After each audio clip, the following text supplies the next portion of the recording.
the next session of Strength of Materials.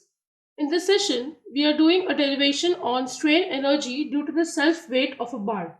If you recollect in the chapter of stresses and strains, I have taught you about calculation of change in length when a bar is subjected to its self-weight. So here there is some change because of the load applied. We will be only calculating the strain energy which is induced in the body. This is the figure. I have a bar which is fixed at one end. It has length L. This is a small strip that I have taken. For the small strip, I have the thickness as dx, and this is at a distance of x from the lower end of the bar.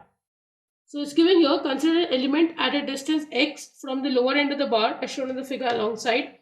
L is the length of the bar, A is the cross-section area of the bar, and dx is the thickness of the bar. Now I will start with calculation of weight of the bar. Now you already know the formula of weight, which is volume into specific weight or weight density as it is called. So this can be written as area into another dimension. Now A is the area of the bar, cross-section area. So this can be area into this x. I am calculating the weight at this x, this distance x. So I am multiplying with x over here into weight density has a formula rho into g. So this collectively becomes rho g a x. Now this is weight at distance x. So let me call this as wx. Next, let's talk about stress at this section.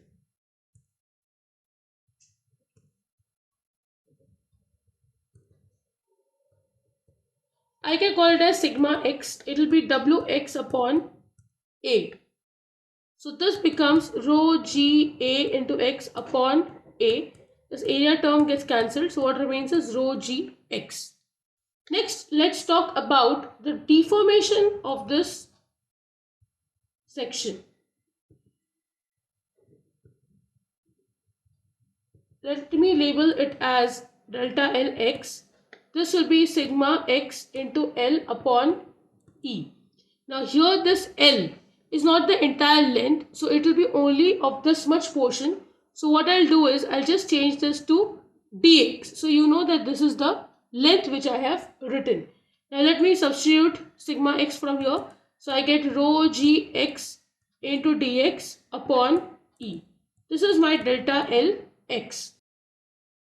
Now let's talk about the strain energy stored in the strip. So when I say strain energy,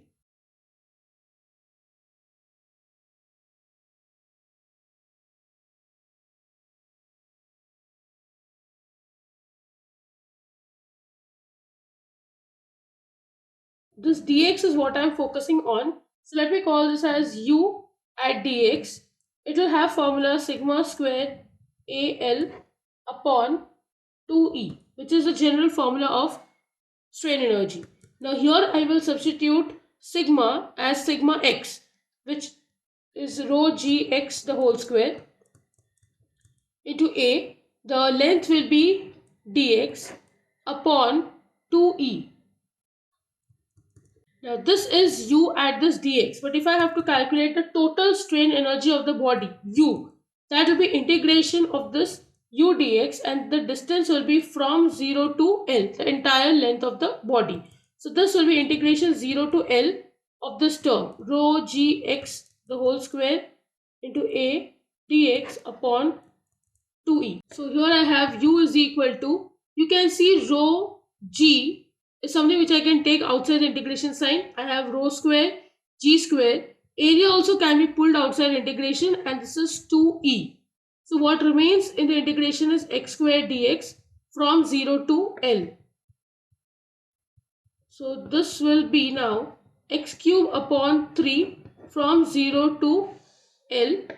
When I integrate and write this definite integrals, I get rho square g square a L cube upon 6e. So this is one of the formula which can be used. So let's just simplify this. If you observe, W is nothing but the self weight of the bar.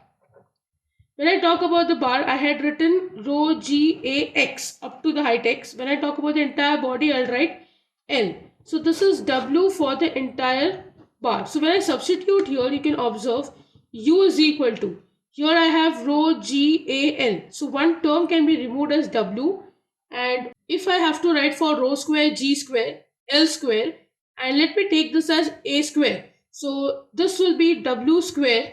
What remains is L, and I have to actually multiply and divide by A, so that this becomes square, and what will remain here is 6 AE. This is the formula for strain energy of a bar due to its self-weight. I hope you have understood the derivation. If you have any doubts, please write to me in the comment section. See you in the next session. Thank you.